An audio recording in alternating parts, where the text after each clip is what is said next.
Hello and welcome guys to your favorite channel Shiv Gauri health and business guidance. Last guys हमने बात की थी कि अगर हमें अपने बिजनेस प्रोडक्ट को सेल आउट करना है या फिर शॉप के प्रोडक्ट को सेल आउट करना है तो उसकी मार्केटिंग करनी पड़ेगी और उसके लिए प्रॉपर मार्केट प्लान बनाना पड़ेगा। और मैंने आपको एक पिछली वीडियो पे मैंने बताया कि आपको कौन कौन सी चीज़ों को ध्यान रखना है। उनमें से मैंने 4 चीज़ें तो बता दी थी। अब मैं वही कंटिन्यू करने वाली हूँ कि आपको और क्या क्या करना है। तो फिफ्थ जो चीज़ है दोस्तों कि हमें जो है ट्रैकिंग प्रोसेस जो है वो प्रॉपर करनी होगी। ट्रैकिंग प्रोसेस मतलब यह कि हमारा जो सेल आउट है वो कहाँ पे प्रॉपर होने वाला है, ज़्यादा तरीके से कौन से एरिया में होने वाला है, उसके बारे में आपको प्रॉपर जानकारी लेनी होगी और उसके हिसाब से आपको प्रोग्रेस करनी होगी, मतलब बार सेल आउट करना होगा प्रोडक्ट। नेक्स्टली जो है हमें अपना जो मार्केटिंग की कोर वैल्यू जो है वो क्रिएट आउट करनी होगी और डेवलप करनी होगी। देन नेक्स्टली जो है हमें जो है मार्केट रिसर्च के बारे में प्रॉपर समझना होगा, जानना होगा और उसे प्रॉपर हम कैसे कर पाएंगे उसके बारे में भी सोचना होगा। अभी मार्केट रिसर्च में कौन कौन सी बातें आती है कि आपको आपका प्रोडक्ट जो है वो कौन से एरिया में ज़्यादा से ज़्यादा बेचना है, उसके बारे में प्रॉपर इंफॉर्मेशन निकालना, उसे हम मार्केट रिसर्च कहते हैं। देखिए अभी पिछले वीडियो के बारे फिर से मैं थोड़ा सा आपको पिछली वीडियो में लेके जाती हूँ। मैंने आपको कौन कौन से बताए थे कि आपको सेट बजट करना है, देन आफ्टर दैट गोल भी सेट आउट करना है, टाइमलाइन भी सेट आउट करनी है, देन आफ्टर दैट ऑडियंस जो है उन्हें जान लेना है। अभी मतलब क्या कि आपका जो प्रोडक्ट की जो ऑडियंस है वो कौन सी है, कौन से कैटेगरीज की है, कौन से एज की है, ये आपको प्रॉपर जान लेना है। और मैंने आपको ये भी बताया था कि आपको और एक बात करनी कि आपको खुद का प्रोडक्ट जो है उसके बारे में डिटेल इन्फॉर्मेशन आपको होनी चाहिए। ये तो अब मैंने आपको पूरे मार्केट प्लान करते वक्त आपको क्या क्या बातें याद रखनी है, कौन कौन से पॉइंट्स याद रखने हैं, इनके बारे में बताया। अब मैं पहले पॉइंट की तरफ मूव आउट हो जाती हूँ। जो मैंने आपको पहले बताया था कि नो योर प्रोडक्ट। आपको पहले क्या करना है कि आपके प्रोडक्ट के बारे में प्रॉपर इन्फॉर्मेशन आपको जाननी है। मतलब अगर आपने खुद का प्रोडक्ट बनाया है तो आखिर वो प्रोडक्ट बनाया है तो वो किसके बारे में है। और जैसे कि अगर आपका हो तो अगर आपने कोई भी सोप बनाया है, कोई साबुन बनाई है तो फिर वो साबुन जो आपने बनाई है उसमें कौन कौन से जो इंग्रेडिएंट है वो ऐड आउट है, देन आफ्टर दैट उसकी साइज़ कितनी है, आपके मार्केट जितना आपने बजट उसके लिए खर्च किया उससे ज़्यादा ही आपको थोड़ा सा मतलब प्रॉफिट निकाल के बेचना पड़ेगा। ये तो बात सच है, because it's a business rule. और ये नहीं कि आपको कस्टमर को पूरी तरह से लूट ही लेना है, लेकिन कम से कम आपका जो कुछ है वो निकल जाए और आपने जो कुछ एम्प्लॉयज़ के लिए पैसे वगैरह लगे थे वो भी आपके निकल जाए और उसके बाद में भी कुछ प्रॉफिट आ जाए, तो आपको वो भी याद रखना। इसके लिए आपको खुद के जो कुछ प्रोडक्ट है उसके बारे में प्रॉपर जानकारी आपको होनी बहुत बहुत ज़रूरी है, और ताकि आप भी अपने कस्टमर्स को भी खुद के प्रोडक्ट के बारे में बताओगे। क्योंकि अगर आपको ही कुछ पता नहीं होगा तो आप दूसरों को कैसे बता सकते हो। सिंपल जाहिर सी बात है कि सपोज़ अगर आपको मुंबई के लिए जाना है, ओके, और आपके दोस्त को भी जाना है, अभी आपका दोस्त आपके साथ रहेगा तो फिर वो आपसे पूछेगा कि हमें मुंबई जाना है बट कैसे जाना है, ट्रेन से जाना है या फिर किसी और रास्ते से जाना है, और हमें बीच में कौन कौन से स्टेशंस वगैरह आएंगे। अगर यह बात पहले आपको पता होगी तो आप सिर्फ उसे बता ही नहीं सकते बल्कि उसे उसके प्रॉपर डेस्टिनेशन तक पहुंचा भी सकते हो। और यही सेम बात इसके लिए आपको उस एरिया के बारे में, आपको जहाँ पे मुंबई को जाना है उसके एरिया के बारे में पता होना चाहिए, उन रास्तों के बारे में पता होना चाहिए। अब सेम बात जो है यही आपका इस पे भी आएगी, प्रोडक्ट के बारे में भी आएगी कि अगर आपको खुद को अपने प्रोडक्ट के बारे में प्रॉपरली पता होगा, प्रॉपरली जानकारी होगी, तो आप बाकी लोगों को बता सकते हो कि आखिर प्रोडक्ट में आपकी क्या क्या स्पेशलिटीज़ है, वो कौन कौन से प्रॉब्लम्स जो है सॉल्व कर सकता है। कि हो सकता है कि कोई अगर हेयर ऑयल होगा तो वो कौन से सॉल्व करेगा कि हेयर की ग्रोथ, मतलब बालों की ग्रोथ अच्छी तरह से होगी, बाल जो है वो शाइनी हो जाएंगे, एंड आफ्टर दैट वो ब्लैक ज़्यादा एज तक रहेंगे।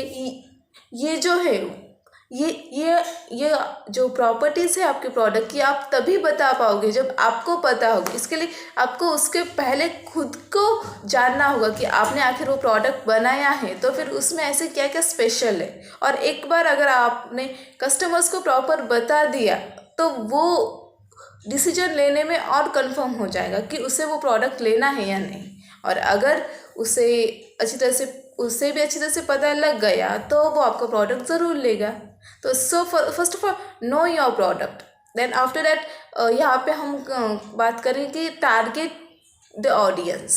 ये भी मैंने पिछली वीडियो में बताया था कि आपको ऑडियंस को टारगेट करना है। अभी ऑडियंस को टारगेट करना मतलब क्या कि आपको जानना है कि आपका जो कुछ प्रोडक्ट है वो आखिर कौन से एज के लिए। जैसे कि अगर हम कहें तो कुछ प्रोडक्ट्स जो होते हैं वो सिर्फ छोटे बेबीज़ के लिए होते। जैसे अगर हम जॉनसन्स की कंपनी ले तो जॉनसन्स के बहुत सारे प्रोडक्ट्स जो थे वो छोटे बच्चों के लिए थे। जैसे जॉनसन्स सोप अगर हम कहें, जॉनसन्स बेबी ऑयल अगर हम कहें, अब वो जो थे वो छोटे बच्चों के लिए ही थे। मतलब उनका वो एज स्पेसिफिक था कि वो सिर्फ छोटे बच्चों के एज के लिए ही यूज़ आउट करेंगे। देन आफ्टर दैट कुछ प्रोडक्ट्स ऐसे भी होते हैं कि ओनली जो यंगस्टर्स यूज़ कर सकते हैं, तो उनका भी एज जो है वो स्पेसिफिक होता है। देन आफ्टर दैट कुछ प्रोडक्ट्स जो है वो एज लोगों के लिए होते हैं, मतलब ज़्यादा उम्र जिनकी होती है उनके लिए ही होते। तो फिर आपको ये भी प्रॉपर ऑडियंस को टारगेट आउट करना है कि आखिर वो जो है आप कौन से ऑडियंस को वो प्रेफर करना चाहते हो। तो आपको ये भी बातें मतलब अच्छी तरह से जान लेनी कि आपको ऑडियंस को कौन कौन से टारगेट आउट करना है। जैसे कि अगर कोई एजुकेशनल चीज़ होगी तो वो किन के लिए होगी, या तो प्रोफेसर्स के लिए होगी, या फिर उस एजुकेशन से रिलेटेड जो भी कुछ पढ़ रहा है, जो डेवलप कर रहा है, उसे ही वो चीज़ लगेगी, या फिर स्टूडेंट्स को लगेगी।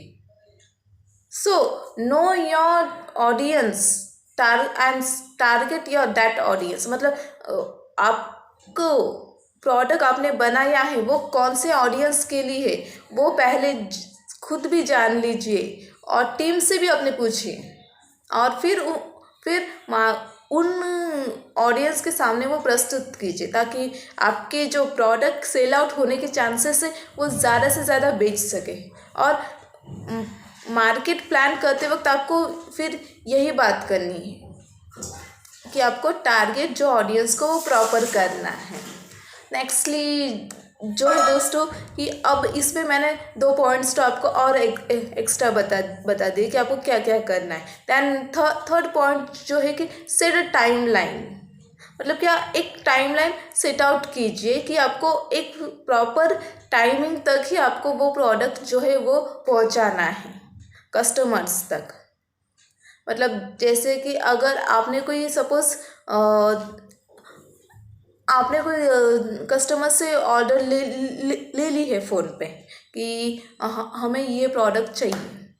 जैसे हम क्रीम की ही बात लेते कि कोई फेयरनेस क्रीम अगर है, और अगर आपने कहा कि ये जो फेयरनेस क्रीम जो है मुझे वो पहुंचानी है कस्टमर तक, लेकिन उसके लिए भी कुछ आपको टाइम ये करना पड़ेगा, सेट आउट करना पड़ेगा। क्योंकि कहते हैं ना कि कल जो है वो कभी नहीं आता। So you have to set your time. तो अगर आपने डिसाइड किया है और कमिटमेंट की है कस्टमर को कि 2 दिनों के बाद जो है आपका जो कुछ प्रोडक्ट है वो आपके पास पहुंच ही जाए, चाहे किसी भी हाल में हो जाए, तो ये आपकी एक टाइमलाइन सेट आउट हो गई। देन अगर कुछ आप प्रोडक्ट भी बना रहे होगे, आपकी कंपनी भी कोई प्रोडक्ट बना रही है, शॉप में भी कोई प्रोडक्ट आ रहा है, तो फिर एक टाइमलाइन सेट आउट कीजिए कि इस वक्त में ये जो हमारा प्रोडक्ट है वो बनना ही चाहिए, या फिर आफ्टर दैट जो है इस डेट तक जो भी मेरा प्रोडक्ट इस दुकान में नहीं है वो उस डेट में आना ही चाहिए। अब ये जो टाइमिंग सेटलाइनिंग जो होगी वो आपको आपके बिजनेस ग्रोथ के लिए बहुत हेल्पफुल रहेगी, क्योंकि अब फिर कस्टमर्स भी जानेंगे कि आप सिर्फ जो है उनको अच्छी सर्विस ही नहीं प्रोवाइड करते हो, बल्कि वो जो कुछ भी आप दावा करते हो वो टाइम टू टाइम उनकी जो डिमांड है वो पूरी करते हो। मतलब if you are committed with your word then your values get increase. So ये भी बात ज़रूर कीजिए। तो फिलहाल के लिए इतना है दोस्तों। मैं कोशिश तो यही करती हूँ कि वीडियो छोटी बने, और हर एक वीडियो में मैं अगर जो पार्ट इस वीडियो में रह गया है वो पार्ट आगे के वीडियो में कवर अप करने की कोशिश करती हूँ। इस वीडियो में मैंने आपको 3 पॉइंट बता दिए हैं, और उसके साथ साथ ये भी बता और भी कुछ मार्केटिंग प्लानिंग के बारे में मैंने बता दिया था। यानी टोटल जो है हमारे पूरे जो मार्केट प्लान, आप कौन कौन से पॉइंट्स को याद करके कर सकते हो, ये तो मैंने एक्सप्लेन कर दिया। अभी आगे की कुछ वीडियोस में मैं यही पॉइंट जो है वो और कवर अप करने की कोशिश करूँगी। मतलब हर एक पॉइंट जो है वो डिटेल में बताऊँगी, और उनमें से भी मैंने आपको 3 पॉइंट ऑलरेडी बता दिए। तो फिलहाल के लिए इतना है दोस्तों। नेक्स्ट वीडियोस में मैं कुछ फिर से नया लाने की कोशिश ज़रूर करूँगी, जैसे हर एक वीडियोस में मैं भी करती हूँ। बिकॉज जैसे मैं कहती हूँ कि कमिटमेंट आपने पूरी करनी चाहिए, तो इट्स ऑल्सो ट्रू कि रूल्स इज़ फॉर एवरीवन। तो मैं भी अपनी कमिटमेंट ज़रूर पूरी करूँगी, और आपके लिए ऐसे ही बिजनेस रिलेटेड और कुछ नए वीडियोस लाती रहूँगी, ताकि आपकी भी ग्रोथ हो जाए, सब लोग ग्रोथ करें। अगर आपको मेरी और भी कुछ इंफॉर्मेटिव वीडियोस चाहिए, इमेजेस वगैरह चाहिए जो आपको सेल्फ हेल्प करे, तो आप मेरे वेबसाइट को विज़िट कर सकते हो, शिव गौरी इन्फॉर्मेटिक वर्ल्ड के नाम से। देन आफ्टर दैट मैं ऑलरेडी फेसबुक पे अवेलेबल हुई प्रतीक्षा शिंदे के नाम से, and I am also available on the Instagram S Pratiksha 150। After that जो है मेरा खुद का एक एजुकेशनल ब्लॉग भी है, जिसमें मैंने ऐसी चटपटी इंफॉर्मेटिव मटेरियल उसमें ऐड किया है। शिव गौरी एजुकेशनल वर्ल्ड के ही नाम से वो है, जैसे कि देन आफ्टर दैट जो है हमारी कंपनी जो है विजिटिंग कार्ड की जो सर्विस अवेलेबल ऑलरेडी कस्टमर्स को भी करवाती ही है। मतलब we make the visiting card for the customers. Then after that pamphlets जो है वो भी बनाने का काम करते हैं, and specially as a author तो मैं हूँ ही, और मेरे पास जो मैंने एक नई बुक लिखी है लॉ की, वो भी सेलिंग के लिए ऑलरेडी अवेलेबल है। तो फिर वो भी सर्विस आपको अगर चाहिए होगी तो भी आप मुझे बता सकते हो। मैं अपना जो फ़ोन नंबर जो है वो इस वीडियो में ज़रूर दूंगी। Thank you so much for your precious time. Keep shining, keep brightening, grow yourselves, others, और आपके बिजनेस को मेरी तरफ से ढेर सारी शुभकामनाएं। ऐसे ही ग्रो करिए, शाइन कीजिए और अपने बिजनेस को ऊंची उड़ानों तक पहुँचे। Thanks a lot.